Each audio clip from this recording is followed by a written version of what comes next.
One of the cool things that we do is taking a blank canvas and turning it into something special. The 500 farm is a perfect example, and the success speaks for itself. So this farm was really a questionable purchase. It had sat on the market for a long time, didn't really have that much interest, and there wasn't really a lot of deer sign on it either. So this is a big farm. You know, when we first acquired this farm, it was a complete blank slate. There wasn't a logging road, there wasn't a food plot, there wasn't a water hole, and there was no additional habitat planted on this farm. Since acquiring it, we've got about 3 years worth of projects into this farm. Every part of the farm has different plots, accesses, different ways to come in and hunt it. So regardless of where the deer are on the farm and what they're doing, as long as they're in daylight and moving in daylight, we're gonna have an ability to hunt them. For this hunt, we're gonna be hunting the nursery plot. The nursery plot is on the southwest part of the farm. It's brand new. The nursery plot is a plot that didn't exist before we acquired the farm. It's a 6-acre destination food source. We had to make it 6 acres just purely because of the volume of deer and the placement of the plot. The placement of the plot is located kind of right in the middle of everything. To the west of the plot is a nasty low-lying creek bottom. We have thermal cover. To the east of the plot, we have hardwoods. And to the south of the plot, we've got planted switchgrass that we put in. So regardless if it's early in the year, in the rut, or late season, deer are really gonna come into this plot from all different directions. So need a little bit bigger of a plot to support it. On this plot, we've got 3 different blinds. As I said, it's a big plot, but we put 3 blinds on 3 different corners of this plot, and depending on where the cameras tell us the deer are coming and going from the plots is the blind that we're ultimately gonna come hunt. So when we acquired this farm, we put a design together. We executed that design, and we gave this farm the ultimate makeover.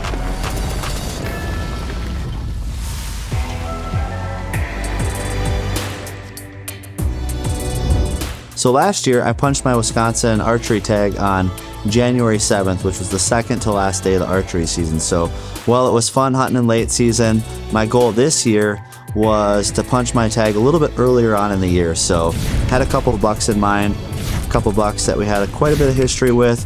Would love to get my tag on. They were mature, and really my focus and strategy for hunting early season Wisconsin was going to come down to what bucks were using plots in daylight that we could essentially get into and capitalize on. So I've already got my eyes on 3 target bucks. 3 target bucks on one farm. The first buck is the multi-brow buck. We've got some history with him, but this year he looks like an absolute giant. Points everywhere, giant frame, super wide. We'll love to get our hands on that buck. Second is a big 6x6 buck. Super long beams, heavy at the basis, and at least 5.5, if not 6.5 years old, and an old Warrior 8. This buck we know is 6.5 years old.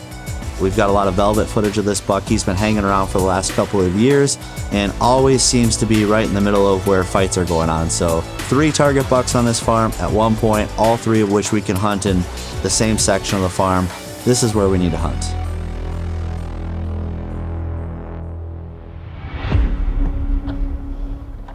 We're at the 500 farm today. It's about 3 o'clock. About 1 o'clock, we got pictures of a big 6x6 target buck on his feet back in the food plot behind us. So we've got a break in the weather. It's been raining on and off today. It's supposed to storm on and off till dark. So what we're gonna do is we're gonna hop on our Quiet Cat bikes. We're gonna work our way through the timber on the bikes, get back to the plot that we're gonna be hunting. We're gonna glass that plot, make sure nothing's on its feet. We're gonna sneak up into a redneck blind, and we're gonna see if we can't get that buck or one of the other target bucks that are working the south end of this 500 farm up on its feet and have one heck of a good sit tonight.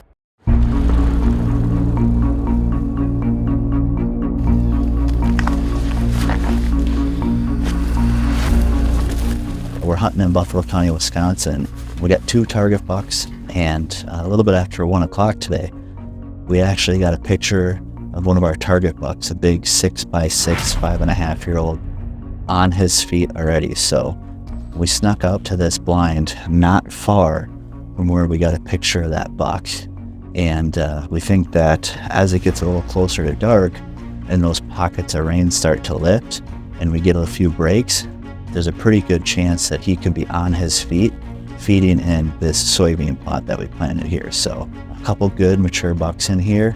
Now let's just see if they break in some weather and get some more deer on their feet. We're gonna finish getting set up and should be in for a pretty good sit.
He's right there. I can't see him. I can't back out. He's right there.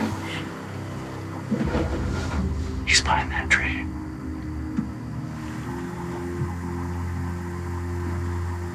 See him right there? He's good. I gotta move this chair back.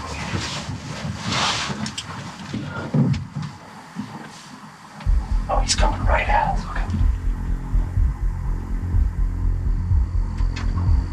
Their deer is a giant, but he's just young, you can tell. Oh, don't move.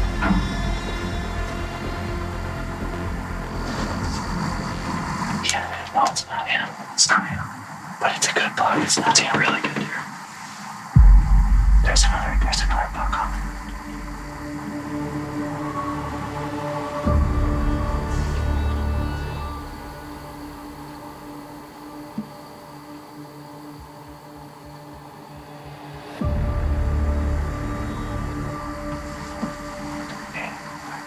He's mature. I think they're gonna settle in here, huh?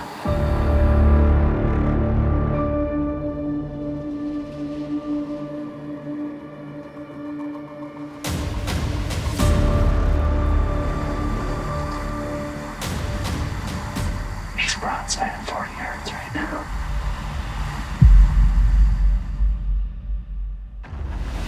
This is why ozonics units are game changers. Those two bucks are straight downwind from us. We got 8-9 mile an hour wind out of the north, blowing directly at those two bucks.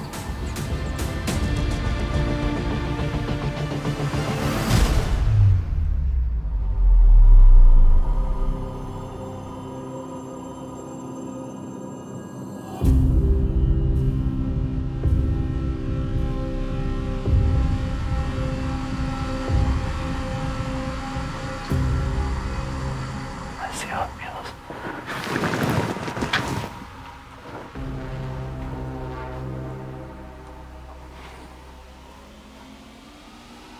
I mean, I'm on him. How do you feel? I'm on him. You ready?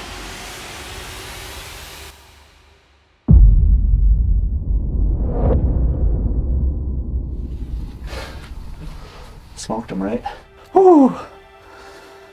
I tell you what, Buffalo County, Wisconsin doesn't get any better than that. I couldn't resist it. How often do you get a nice, beautiful, tall, tight 8 like that feeding broadside of your redneck blind? Buffalo County, Wisconsin is a magical place. Seeing a mature buck like that feeding in a design that we created and that we brought him here is humbling. That buck had a presence about him. You just could feel it in this blind. He was standing next to a buck that probably had 10, 15 inches on him. I mean, the other buck that was with him was probably a 150, 155 inch deer, and elected to pass that deer and shoot the bigger aged deer, not the bigger score deer, the bigger aged deer, and let the young deer go. So just Felt like I made a pretty good shot. He was quartered away. I felt really comfortable. He was at 50 yards. I came to full draw and I told myself if I felt comfortable, I was gonna shoot that deer. I felt really good when I took the shot, and I think we smoked him, man, didn't we? Man, all right.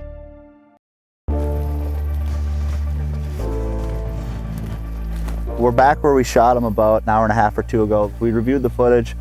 Looks like we hammered him, made a good shot. And right now we're gonna go to where we hit him, see if we can't pick up some blood. We don't think he went very far, but we wanna at least get on the blood trail. So let's go take a look and see if we can't start our recovery. All right, we're on the blood trail, guys. He's pumping. I can see my arrow. Should we see if the deer's by the arrow? Oh yeah, look at all that penetration we got. Good, nice, bright red blood. A lot of bubbles in it. He can't be too much farther, so I'm just trying to decide if he went right or left. I would guess left. You see him, don't you? Let me see some light. Oh, he is piled up. Look at the size of that guy. Wow. Holy moly, look at him. Oh boy. Let me just poke him. Oh yeah. All right. Guys, look at, oh man, there is absolutely no ground shrinkage on this buck. Look at him. Look at the beams, super long twos, gnarly bases. He's heavy, boys. He is a heavy buck. Man, oh man. This thing is a dandy. Look at that rack. God, I don't even know what to say. Look at the character on him. Look at the bases. This is what got me right here. You seeing this thing, guys? There's no mistake why we were hunting where we were hunting. And you know, we got lucky tonight, but really it was the design that brought the deer in, and you know, couldn't be more happy about this slammer of an 8-pointer.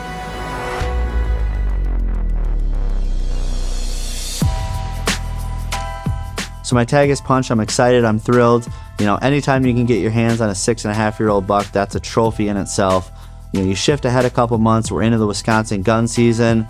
So there's a couple target bucks on the farm, but you know, the multi-brow buck, he's the #1 target buck on the farm. The story behind this buck is kind of cool. 2 years ago, this buck was an up-and-comer, 3.5-year-old, big frame. You could tell he looked good, but just wasn't ready. Shift ahead to last year when he was 4.5. Something happened with the right side where it broke off in the growing stages. Again, still a big frame, impressive buck, one that was going to be tough to lay off on, but we decided to put on the do not shoot list. In fact, one of our team members, Brent, you know, elected to pass because we had him on the do not shoot list. You know, ultimately we were excited to see what he would do the following year. Now this year, he's 5.5. He's grown a full frame again, and as I mentioned, he's as impressive, if not better than what we thought he'd be, and definitely a buck that was worth passing on the prior year, and you know, worth putting all our efforts and energy and strategy into as we enter the Wisconsin gun season.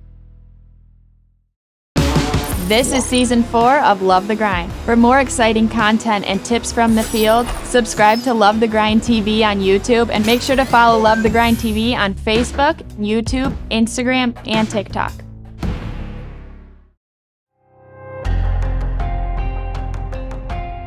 All right, so we're gonna pick up where we left off from bow season, where I shot my Wisconsin archery buck, and we're gonna head back to the 500 farm. And when you take a look at this farm from an onX standpoint, there's a lot to it. We've probably got a dozen redneck blinds, 8 or 9 food plots. We got accesses from 4 different directions. This time we're gonna target a different part of the farm. Again, we've got a west wind, so we're gonna come in from the east. We're gonna work our way into a plot that we call the beach. We got 2 redneck blinds and 1 river's edge ladder set on that beach. The big deer that we're hunting this morning, main frame 10, some trash, definite booner, is gonna be coming from the south, working his way north through the plot, but to the westerly side of us.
Dude, he's so nice.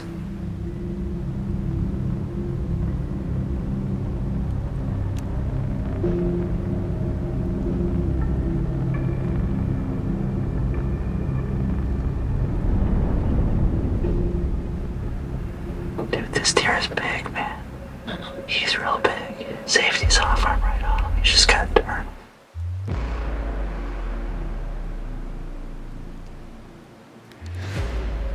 You ready or should we wait? He's broadside.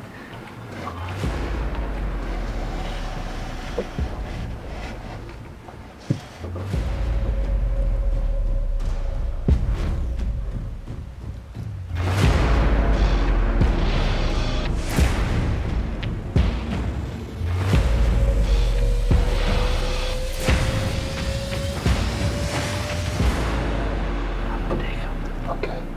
You ready? Yeah.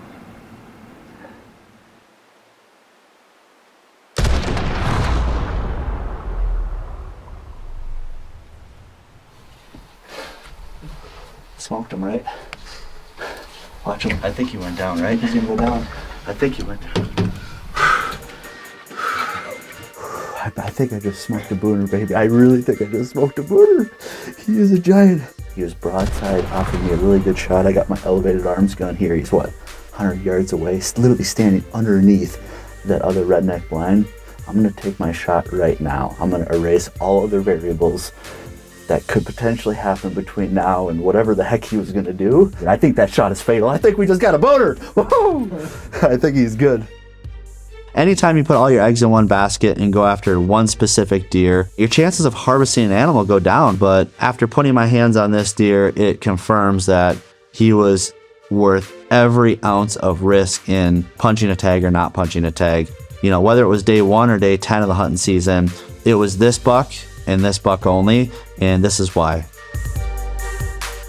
Being lucky and fortunate enough to harvest 2 great bucks in 2 sits, those are pretty good percentages, and is really a true sentiment towards, you know, how these properties are set up and the strategies we put into these hunts. So extremely grateful, lucky, and couldn't be happier with my 2023 Wisconsin hunting season.